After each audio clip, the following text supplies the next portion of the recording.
dikasihi oleh Tuhan kita Yesus Kristus. Nah, yang menjadi perenungan kita pada saat ini diambil dari 2 Samuel pasal yang ke-13 ayat yang pertama sampai ayat yang ke-22 dengan perikop di sana Amnon dan Tamar. Dan satu nas yang akan saya bacakan sebagai dasar perenungan kita pada saat ini, yaitu di ayat yang ke-22. Dan Absalom tidak berkata-kata dengan Amnon, baik tentang yang jahat maupun tentang yang baik. Tetapi Absalom membenci Amnon sebab ia telah memperkosa Tamar, adiknya. Dan saya memberikan tema untuk khotbah pada saat ini adalah kebencian bisa berubah menjadi kejahatan. Ibu bapak sidang jemaat yang dikasihi oleh Tuhan kita Yesus Kristus.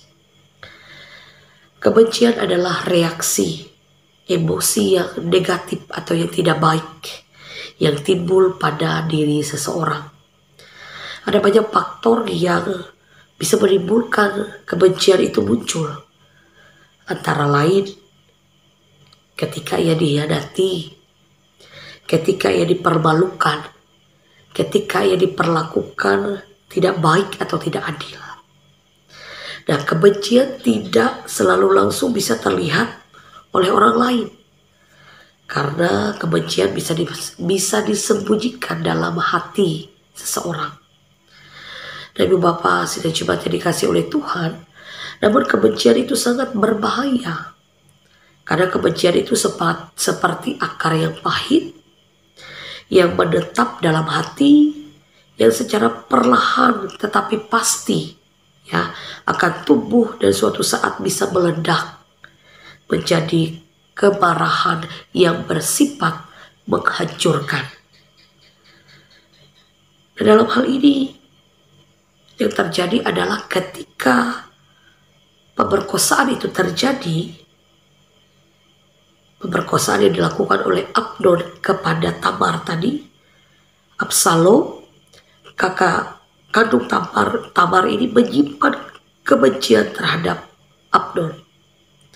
Dan lebih-lebih ketika Raja Daud pada saat itu, meskipun ia marah tetapi tidak menghukum Amnon secara adil. Inilah yang menambah kebencian dari Absalom terhadap Amnon pada saat itu.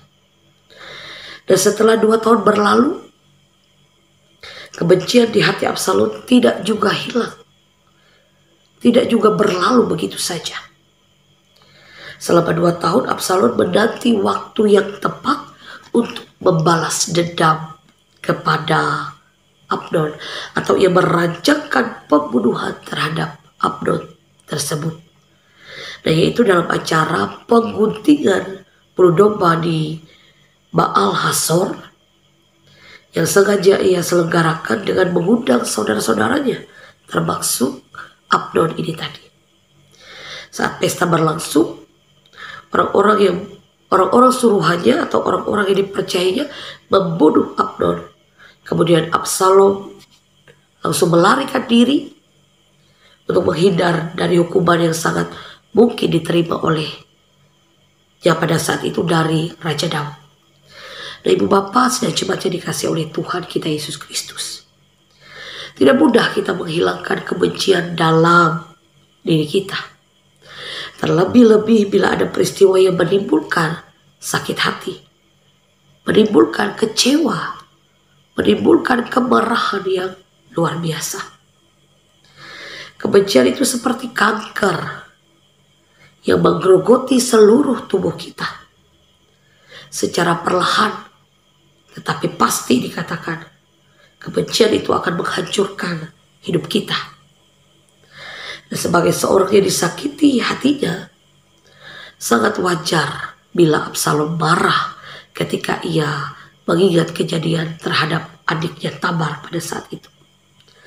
Dan sayangnya ibu bapak sidang jemaat yang dikasihi oleh Tuhan, kemarahan itu tidak dibereskan sehingga meluap menjadi kebencian.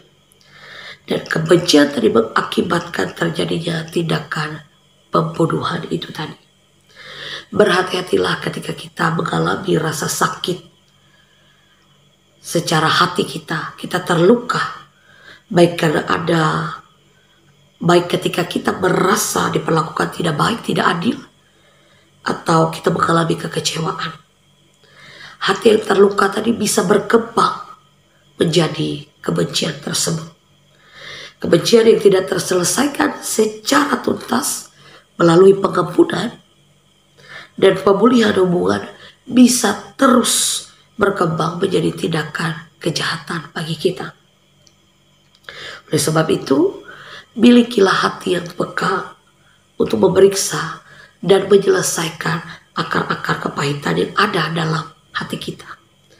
Dengan mengingat pengampunan dosa yang telah kita terima dari Tuhan kita Yesus Kristus, marilah kita belajar mengampuni orang-orang yang telah membuat kita sakit hati, membuat kita kecewa, kita marah, bahkan memperlakukan kita secara tidak adil, tidak baik.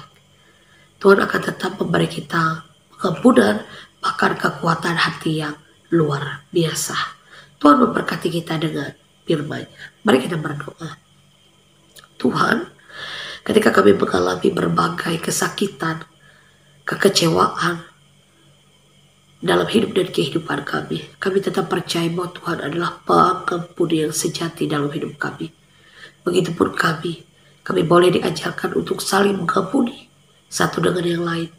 Walaupun rasanya berat, tetapi kami memiliki hati yang luar biasa daripada Tuhan, sehingga kami dimampukan untuk tetap mengampuni orang-orang yang telah menyakiti, melukai, bahkan mengecewakan kami dalam hidup dan kehidupan kami. Terima kasih Tuhan.